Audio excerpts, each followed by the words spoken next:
What is going on, guys? Welcome back. In this video today we're going to learn how to get the confidence of large language models when they're answering our questions. So how to evaluate how confident they are, how certain they are when they give an answer, and especially we're going to take a look at how to do that for structured output. So let us get right into it.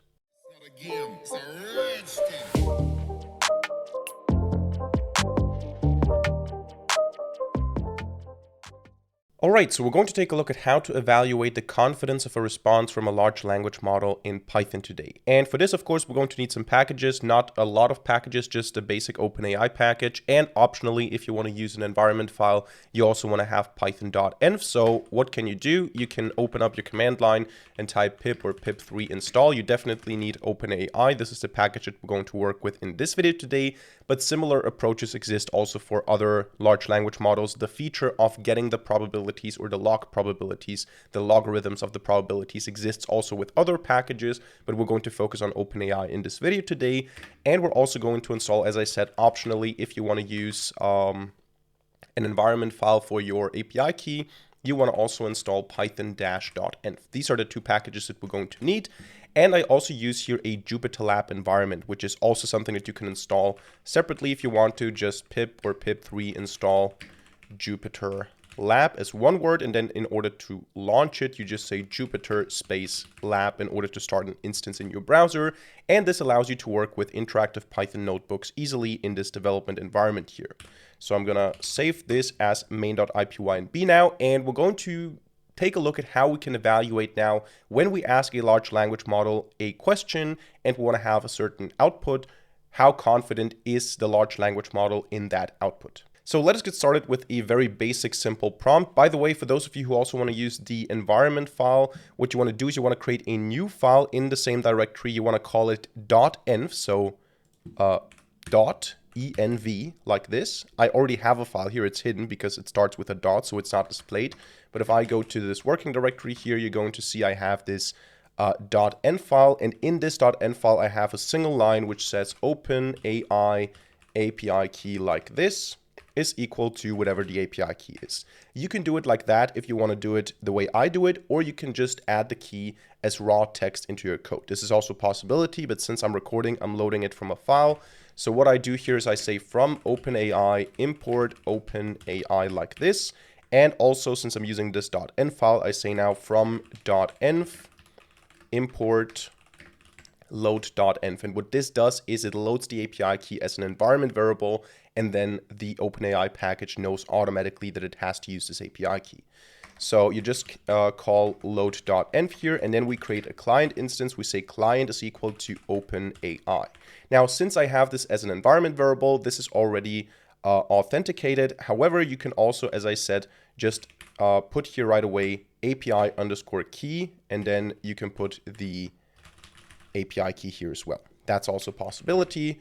I'm just loading it from the environment so that I don't have to display it here in the video. So with this client now, let's go ahead and ask a very simple question. Do something like client.chat.completions.parse. And we want to send the message to the model GPT-4o. Let's keep it simple. And the message history here, or the collection of messages here, is going to be the following: a list. Let's maybe use spaces here. A list of dictionaries. The first one, or actually the only one, is going to be role user. And the content is going to be a simple question. So something like, what is the capital of France? Question mark. Now, what I get here as a result is a response. So I can save that into a variable. I can run this, and then I can, of course, get a problem because it's not parse, but create. Parse was, I think, a different submodule. So we get the response here. I print the response, and I get this chat completion object. So you can see here a bunch of things. We can see some ID. We can see some choices here. We can see content, where we see the capital of France is Paris. And we see some other stuff like timestamps and model used and so on. But what we care about now is, first of all, the response, and second of all, the probability that this response, or it's not really that this response is correct, because the model can, of course, make mistakes and be very confident about it. But we're trying to evaluate how confident is the model with the response. And I'm going to explain here in a second how we do that. But now let's just go ahead and say, I think we have to say response.choices, and then the first one, and then what do we get here? We get message. And then I think from message we have to get content, right? Or is it just content like this? Okay, no, I was correct about the names. We just don't use the dictionary notation, so we say message and then content like this. So this is the response, but we don't know now how confident is the model that this is actually the true answer. So what we can say now is that we want to have the so-called Logprobs, so the logarithmic probabilities, or the logarithms of the probabilities for each token. So how the model works, basically a very, very high level explanation here is you have a transformer-based architecture, and what this architecture does is it predicts the next token. So you have some input sequence, you have some stuff happening behind the scenes, and the model produces one token after the other. So it says the capital of France, and the token is not always a word. A token can also be, for example, a dot, or a period. A token can be half of a word, or just something like, I don't know, something like this for is not, or something like that. A token is a smaller unit than a word, but a larger unit than a character, so to say. So it does next token prediction, and for each token there is also alternative tokens that it could produce. For example, if I ask the model what's the best color on the planet, it will probably say sometimes blue, sometimes green, sometimes red, and so on. It's not clear. Whereas the capital of France is Paris, that's clear.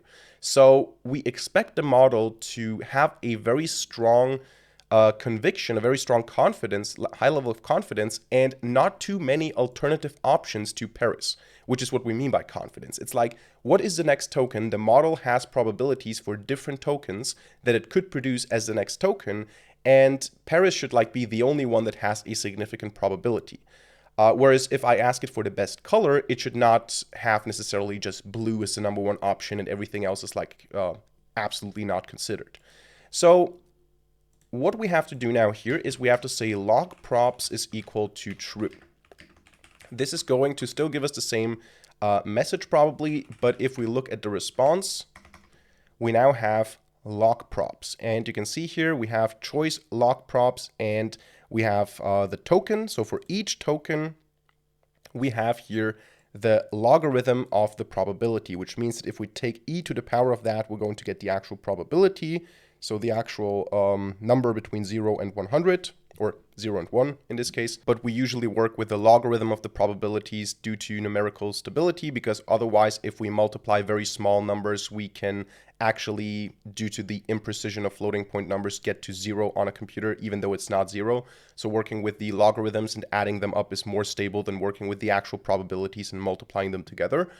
But basically you can see here now the tokens, like capital is one token, and then you have the probability, the log probability of that. Now 0 is the highest thing that you can get, because e to the power of 0 is 1, which is 100%, which means that essentially there was no other option. That's what it means practically. And we can see the same probability here for Paris. So if I say now, give me, let's iterate over that. Let's say import math to get the actual probability here. For token, and you can see we have a bunch of things here. We have the token, we have the bytes, and we have the log probabilities and an empty list top log props. So we're interested in the token. We're not interested in the bytes, so just a placeholder. We're interested in the log prop, and we're not interested in the empty list. So for that, in completion, or actually I called this response, right? Response dot choices 0. And now we want to have logprobs, because as you can see here, logprobs is the key. So dot logprobs dot content. For that, we want to do the following: print token 1. This is going to be a tuple, so we're interested in the actual token, and we're interested in the actual log probability. Like that, this is going to give us just the logarithmic numbers. So for the, we have different choices. We could have different tokens to start the sentence. But once you have the capital of France is Paris is like trivial. It has to be the case. And the period or the dot in the end also is not 100%. But in order to get the actual probabilities, we just have to say now math.exp. So e to the power of that is going to give us here 99% chance the is the first token, 100% chance that these are the next tokens, and then again almost 100% here for the period. Quite easy when the question is what is the capital of France. Now let's ask something like what is the best color that exists? Answer with a single word, which is the color, no other text at all, so that we don't get like a huge response. So this gives me blue as an answer. Now the question is, how confident is it? Now actually it's quite confident. 97% that blue is the correct answer. Let's rerun this. I think we maybe will always get blue. I actually agree that blue is the best color. Maybe we should add some more nuance. However, use the exact name of the color, not just the overall, I don't know, vibe or something. Not sure if that's the correct phrasing. There you go. You get some, I don't know if that's even a color, but now we should get lower confidence. As you can see now, first of all, these are 3 tokens because that word in and of itself is not a token. It's, yeah, I don't even know that word. I don't even know how to pronounce it. But the probabilities here are essentially, or the confidence here is basically 37%. We can rerun this, get something else. And you can see we get 2% here, 50% after that. So the more fuzzy the question, the less clear the answer is, the lower the probability is going to be.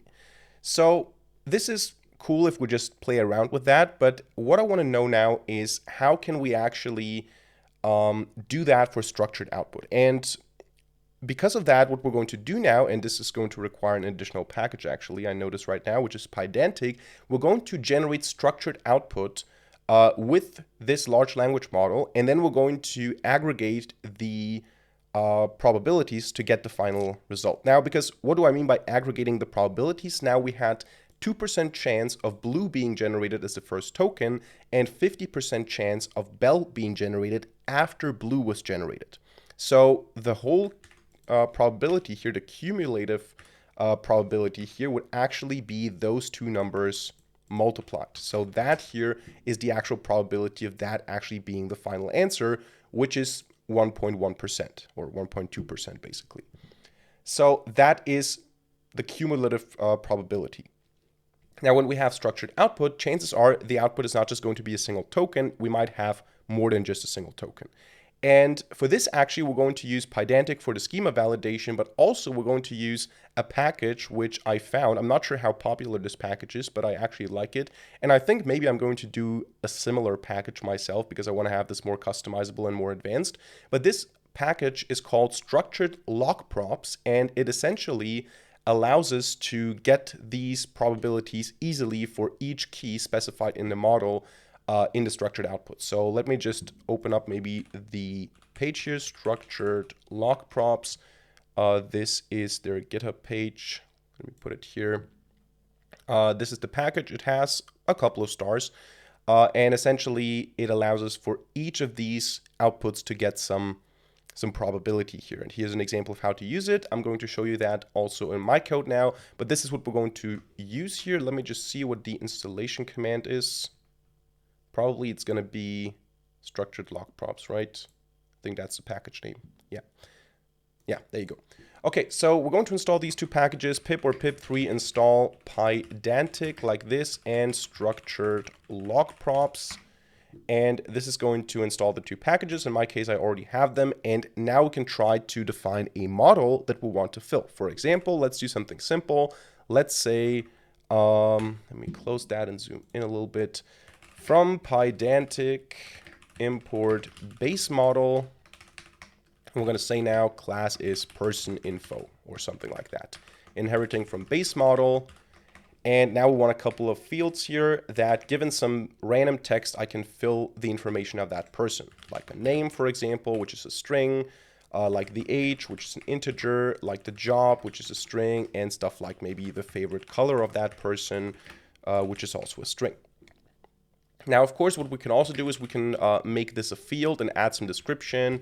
This would be kind of simple, you know, you do something like this, and then description is equal to, and you say the name of the person and so on. I don't want to do that now for demonstration purposes here. It would make probably the output more accurate, but I want to just showcase the basic idea. You can still add fields and all sorts of different types here, but let's keep it like this now. So we have the person info, and now we're going to do a request, and we're going to specify this as the schema. So we're going to say here response is equal to client. Now we need .beta, .chat, .completions, .parse. This time parse is correct. This is why I initially said parse, even though it was, what was it, complete, right? Create, not complete. Now it's parse, and what we want to do here is we want to specify the same model, GPT-4o, and then the messages are going to be a little bit more now. So we're going to have a list, and we're going to have a bunch of these dictionaries, role, system. So the overall system prompt here, the content is going to be the instructions. So based on some random input text, fill the data model with all personal information you can extract. I don't know, something like this. And then what we want to have is also the prompt itself. So we're going to say here role user content. Let's actually make this a variable prompt like that. Do I have a comma here? I need a comma, of course. And actually now I split the cell. I don't even know the command for that. That's kind of impressive. I don't even know how to do that on purpose. It's a cool feature, actually. Okay, so we have the prompt here, but we of course need to write the prompt first. Let's just hallucinate something here. Let's say Mike is 26 years old and works as a software engineer. His favorite color is red, for example. Now let's maybe also see if we can derive the gender here based on the name. That would also be cool. And let's see what the confidence of that is. But essentially we have this now. We can ask for the response. But of course, one more important thing that I forgot here is we need to say response format equals person info. And we also need to say logprobs equals true. So that is going to give us the response. We can, of course, look at that manually. So we're going to get the structured output. We're going to still be able to, I think, again, what is it? Choices. Is that true? Is that correct? I hope so. Message, content, like that. There you go. This is our output. It doesn't have a gender. Maybe I can make this a forced field or something like that. But for now, it's just empty. Okay. But of course, I can also take a look at the log probabilities for each token here. I can see the log probabilities as before, but this is kind of tedious to work with. Also, you know, I want to have the confidence for every single field, and some field names like favorite underscore color have multiple tokens. So it's kind of difficult to do manually, which is why we use that package from structured Logprobs. We're going to import add Logprobs. And this is going to then easily allow us to say completion, or whatever you want to call that, is equal to add logprobs. And we want to call this onto the response.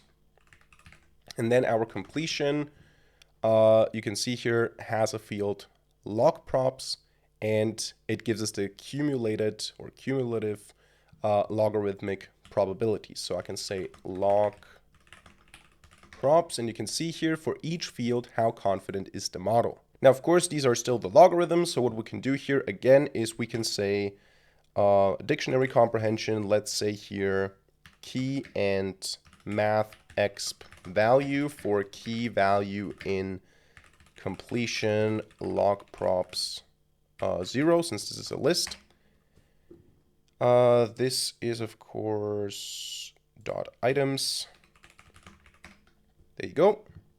So we have 100% chance or 100% confidence for age, for gender, for favorite color and name. We have a very high probability. For job, it doesn't have a high confidence here. Why is that? I assume because you probably have different names for the same job. And I think that, for example, since these are tokens, right? If software is a token, then maybe it's not certain that it should say engineer. It maybe tries to say developer or programmer or something like that.